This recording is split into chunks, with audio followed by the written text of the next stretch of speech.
So listen, I want to turn this over to our guy George Balecki now, who actually caught up with the local comedian who stole the show at the Tom Brady roast. You remember her? Yep. Sam J. She joined George and talked about her Celtics fandom. So let's check that out. You said it's going to be Celtics in 5.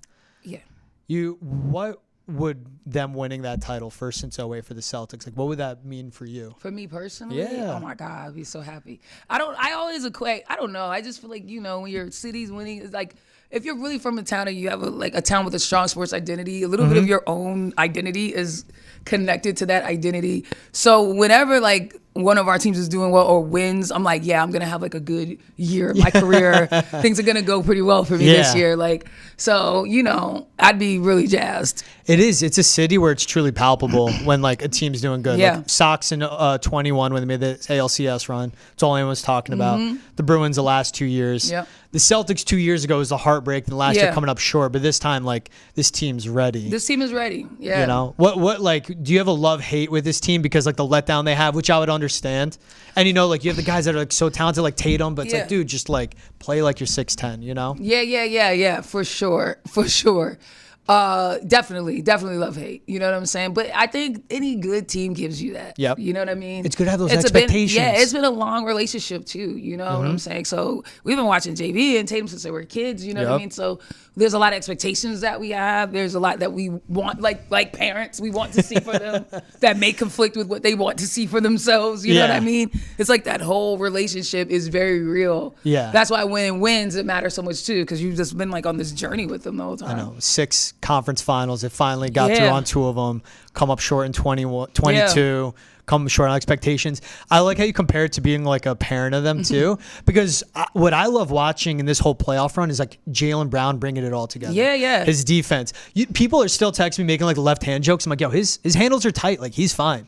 That left hand. I know it'll be a little bit, but overall, it's not as egregious. Yeah. No, he's gotten a lot better, and he's just gotten a lot better at his overall game. Yeah. And being a leader out there, I definitely was concerned about that for a while. Right, that was one of my biggest kind of things. Is who is leading out there? Who's in charge? Yeah. Who's the captain? Who can we point to and say that's the guy? Yeah. Right. When things are going crazy, who does the ball need to touch to get us back in line? And that I didn't really think that person had emerged. But I will say in this playoff run, I'm seeing JB emerge as that person. Boom, and agree. I think that that's really cool. Just when he was mic'd up last game, the things he was saying on the side, the way he was talking to everybody, how intentional he was, I thought it was really cool. It seems like he's coming out and he's kind of taking that and claiming that and becoming that. And in that, him and Tatum are finding their rhythm. As frustrated as we could be with Tatum not scoring a bunch of points, and I would like to see him just let it go a little more. And I do think that he's become way too focused on being an assist man and helping. And I think what happens is later in the game, he's off because he hasn't been shooting the ball. And now it's now you're trying to go be the scoring guy, and you're a little bit off because you're not in a rhythm, But I think he'll find a balance. But I do appreciate that he is also saying, hey, my game can adjust to be whatever it needs to be to win. And I think in that, as frustrated as those other things could be, the tandem is figuring out how to play well together and how to play well together in a way where they could keep winning championships. That was a great take. That was great. Thank you. You could do sports talk. But I mean, you hit everything. I'm thinking here, I'm agree. And it's the coaching they have where you'll see Tatum go in right to the cup, and then he passes it out. You're like, why didn't you take the easy look? Because Joe Mazzulla wants 45 threes a game. Yes. And he wants a certain percentage, go for the high percentage shot. Yeah. And Tatum's like, if I have 16 potential assists and it sets up my team. So, Mazzulla's in his head I need to do 16 potential assists. Yes. Then it gets late and you see him doing a weird turnaround jumper. It's like, bro, you're 6 for 18. Go to the cup, play weird big. Handle in there. I know. Weird something or other. And you're like, ooh. He's stuck between 2 decisions. Yes. And you got to be decisive. I think it's if anything you do, especially the speed that they play. And that's what it looks like sometimes too. He gets down there, they collapse on him, and it's he's thinking about shooting it, then it changes his mind, then he dishes it, and it's well, that was a bad pass. That was passed into traffic. Why would you do that? Yeah. And it is that kind of stuck between 2 things. And I do think it kind of does lie on Mazzulla a little bit of he needs to tell him when he can let the chains off and go crazy. Agree. You know what I mean? Mazzulla's got to go, okay, now it's time for you to score. Be that dude. Be that guy. I don't need you to do all this other stuff. Yeah. Go. And he needs to hit that button at the right time and kind of set Tatum out in the right way. But I give Missoula credit and it's also, I mean, it's Brad Stevens in the roster construction, where it's like Tatum was 1 for 7 in the fourth in game 2, 0 for 4 the final 7 minutes, missed 2 dunks. And then when there was that Tatum block, PJ Washington, he gets stopped by JB and White. JB came down and had the game icing bucket. And I think, again, that goes to the growth of Jaylen Brown. Yeah. Like, he can lock in. You go back a few years, that's a get ill-advised, like, turnaround 3-point shot. I'm exaggerating. It is. And or it's an awful turnover. But I will say, 3 years ago, I still was like, I think JB's the guy. Yeah, really?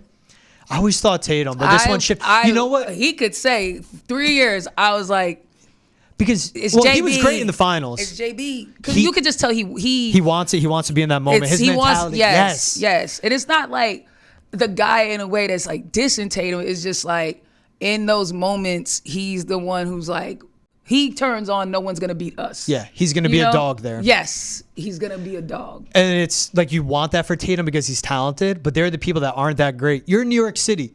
Jalen Brunson's an undersized guard. But you need him to drop 40 game after game after game. He'll do that. What Jaylen Brown's doing, especially defensively on Kyrie, he's taking one of the best offensive players, most talented to ever do it, locking him down on the perimeter, knocking the ball out of his hand, just completely getting into his head. He's just becoming that guy all over. Even when huge for when him. you watch the Miami run. At one point, I'm like screaming. I'm like, why are you guys? Who's gonna stop Bam? Because apparently, you're just gonna let this dude do whatever the hell he wants. And then you see Brown switch on him. Like, no, this has to stop. We're not doing this. Like, no. And it's like those type of decisions. That's when you start to see a player really emerge. You know? Yeah, and he did it game 1, picking up Doncic full half court. Yeah, like we're not doing this. Game 2, not caring. He's like, I'm a switch. He's like, I'm enough of this. Attitude. Yeah. Absolutely. Who would you pick for Finals MVP?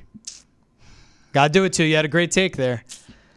I mean, if it keeps going this way, JB. Yeah, same. Now, if Tatum has like a 35-point game, I think he's gonna have a breakout game. I predict. I want to say I think we're gonna win the first game in Dallas. I just do. Agree. I know people don't believe in that, and I think Tatum's gonna have a breakout game on the road. Okay, I like that. I think it's JB. I want Brown to get it because it shows that Eastern Conference Finals wasn't a fluke. He had that shot in game 1. He had the 40-point outing, but what he's doing both ends of the floor. What he's doing at both ends of the floor is phenomenal. It would be cool to see the validation for him too, because he got clowned nonstop when he signed that Supermax, and he took it and it motivated him. Like he came back a better player than he was last year, the year before. And that I thought was really cool too. He took the money and he got better. Right? That never happens. Yeah. Never happens. Sam J is awesome, Ante. That was a great interview. Great job by George Balecki, as always, as well. Such a conversational interview style with him. I love watching all his interviews, and that was another one that didn't disappoint. But something stood out to me, Ante, where there's just certain cities where you could talk hoop with people and they know what they're talking about. Yeah. I mean, just listening to her break everything down. Boston, obviously one of those cities. L.A., New York, Chicago, D.C., I got to rep home. Like, there's certain places when you talk to folks from there that are just fans, you could tell right away they know ball. Yeah. Yeah, she knows ball, no question about it. My thing is, I love her take about having Jaylen Brown, obviously, as the guy and him coming into his own and winning Finals MVP. What I want to throw back to is what you talked about before and during your beginning rant, saying Drew Holiday would be number 2 for you.